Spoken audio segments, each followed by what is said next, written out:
Hey and welcome. I'm doing a quick, just real world practical review of the GoPro Hero. I was really excited for this camera, but I was also skeptical because I've seen a lot of sort of hate about this camera on the internet.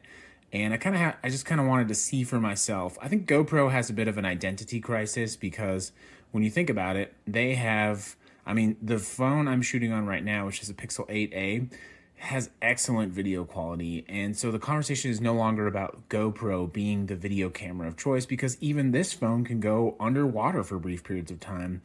And yeah, I think there's sort of a shakeup that has to happen on GoPro, but I really want to cut to the chase and just say I think this camera is a bit of a shakeup. I think the hate is unnecessary, and I had a lot of fun using it. So if you want to only spend a minute on the video, I'll tell you right now, I would buy this camera again. I think it was a lot of fun, and I had a lot of fun testing it out, and I'm excited to see what it looks like. This is not an in-depth review. This is not a cinematic footage review. I'm not going to be pixel peeping on this review. I'm a dad who bought a GoPro and is having fun with it, which I think a lot of these tech reviews miss. So I went ahead and headed out to Best Buy, my favorite Best Buy here in Summerlin, which is part of Las Vegas, Nevada. Did an in-store pickup. It was ready in less than an hour, so thanks to that team. But kind of a bummer, my box was damaged, and normally I wouldn't, have a problem with that. But I went ahead and asked if they could please just give me a different one, and it was really no problem. So really appreciate the team at Best Buy for taking care of that quickly for me. Yeah. I've been getting this Pro Endurance 256 for action cams in terms of SD cards. So it's really able to take the repeat strain of the video usage, and I've had really no issues at all. I usually have my trusty Hero 10, my GoPro 10 Black there. So we'll do some. The box is very light, and then as usual lately, you have to update the camera before you use it. But all you're gonna get is the camera. Looks like they did include one mount, probably it's a sticky mount on back, and then a USB-C cable to charge it. And this camera is just so tiny in comparison to the 10 right here. You can just see how small it is in comparison. It's very light, I think the build quality is really good, sorry about that. But it's gonna have to charge before we update it. Here you have your SD and your USB-C charger right there. So that's something that's taken a lot of getting used to. I'm used to popping out the GoPro, putting it in a charger, and swapping it out. But I don't know, it's convenient as well. So we have the GoPro Hero mounted now on the dash. I do that because that's kind of my use case scenario. I use the GoPros for security, recording things, safety, that sort of thing, and then just also making content. And from the box in the car to the camera running on the dashboard was less than 10 minutes, truly less than 10 minutes. And if I was really focusing on, actually just only doing that and not, recording and all that sort of stuff, it would easily have been less than 10 minutes. And that's inclusive of downloading the software, updating the camera, all that sort of stuff, figuring out that it doesn't have an internal battery, putting the SD card in, getting the SD card out of the box, all those sorts of things. So all that is to say that even over cellular data, I could easily have set up the camera in less than 5 minutes, which is astonishing. And that's one thing where I think GoPro currently does not get enough credit compared to especially their rivals, DJI or Instago, where their apps are very functional, but also can be glitchy. And if I'm being honest, maybe some of them have security problems. The install for the update over cellular took less than 2 minutes to complete, and the camera was ready to rock and roll. Definitely a few things I'm not used to. I'm used to my GoPros having a front-facing display, and I'm used to being able to see what's going on and have a little bit more intuitive action. But the walkthrough menus are very similar to what you'd experience on a 12 or a 13 or even the 10 like we have right now. And I'm kind of just blown away at how light and small this camera is, and it doesn't feel like it's there, to be honest with you. It feels like, I don't know, I'll get into that more in a little bit, but one of the things I wanted to compare was the sort of video quality of the GoPro versus the video quality of my internal dash cam.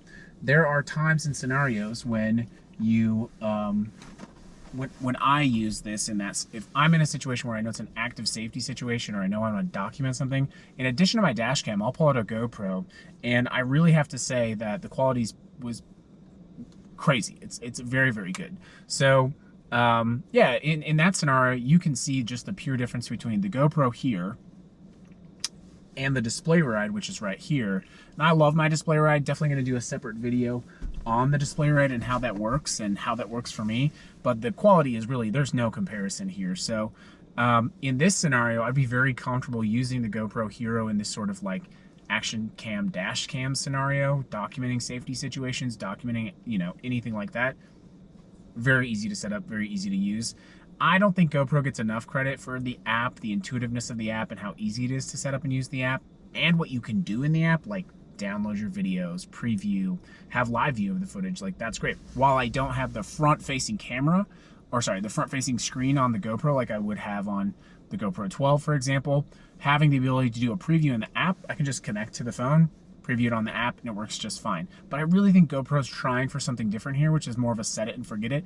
This reminds me a lot of a camera that I had that I loved. It was called the Polaroid Cube, and it was so much fun. It was literally magnetic. You just pop it on something. It was actually considerably smaller than even the Hero, which we have set up right now. But the lightness and the sort of quick up and running nature of the GoPro Hero reminds me a lot of that Polaroid, and I do miss the Polaroid Cube. It was just a fun, easy to use action camera that I honestly didn't worry about if I lost it or if it just fell off and I never saw it again. In fact, that's what the eventual fate of my Polaroid Cube was.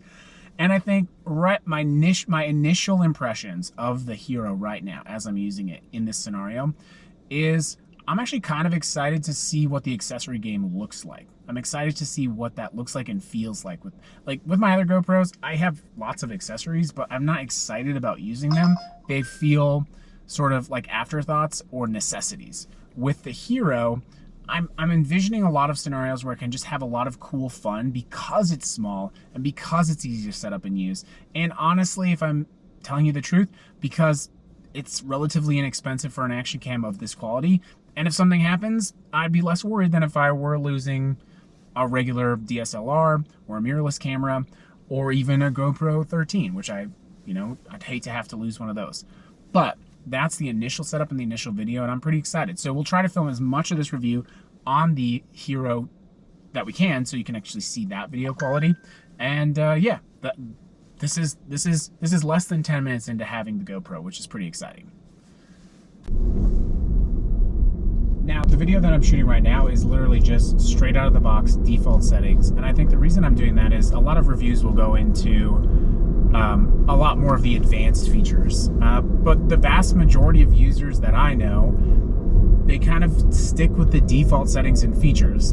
And I mean, maybe we'll play with a time lapse or something like that, and that's fun. But part of the action cam, I think, mentality is just ease of use. And don't get me wrong, there's definitely super users who are very good at making like cinematic quality video from GoPros, but I don't think that's the market that GoPro's going through, or going for, I should say, with this particular camera. I think that they're trying to make the camera faster, lighter, easier to use, and I gotta say, like, my initial impressions are, it's working, it's fun, it's more fun than I've had with the GoPro in a long time.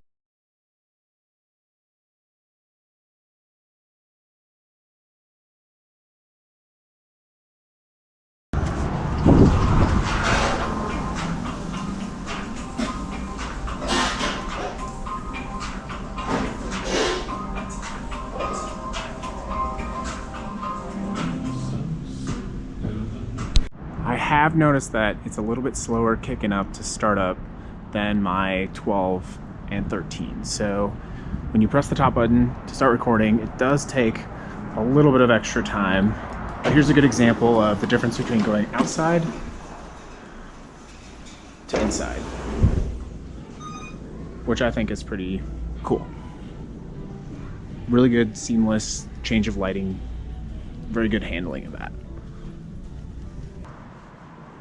So now we're starting to get some lower light. This is the Rampart Casino, not exactly as scenic as I would have wanted, but this is sort of a dusk light scenario. For another sort of sample, go inside this Burger King. Check out this nostalgia, by the way. This is like a very nostalgic Burger King, aside from the displays, but yeah.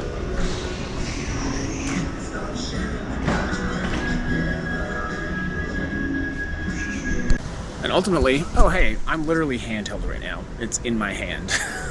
I think one of the tests of consumer electronics is like, do you like to use it? And I think that's where the Hero really nailed it for me personally. Like, it's fun. I like to use it. It's actually much quicker and much smaller than my GoPros, and I think over time GoPros have just gotten heavier and bigger, and to see one that's smaller and lighter and just honestly snappier is fun. And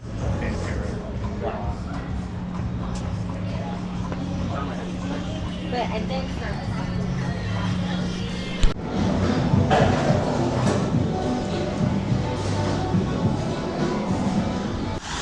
okay, so I'll close it out here in front of this fountain with all this background noise to see what the internal microphone is picking up. And I think at the core of the question is like, for $200, is the Hero good camera? Would you recommend it again? And for me, the answer is a solid yes. Like, it's a good camera, it's a good buy. And I think it doesn't have everything that every camera's gonna have, or even certainly that the best cameras are gonna have, but for $200 in a compact format, it's a really solid deal. And I would put it on my must recommend list.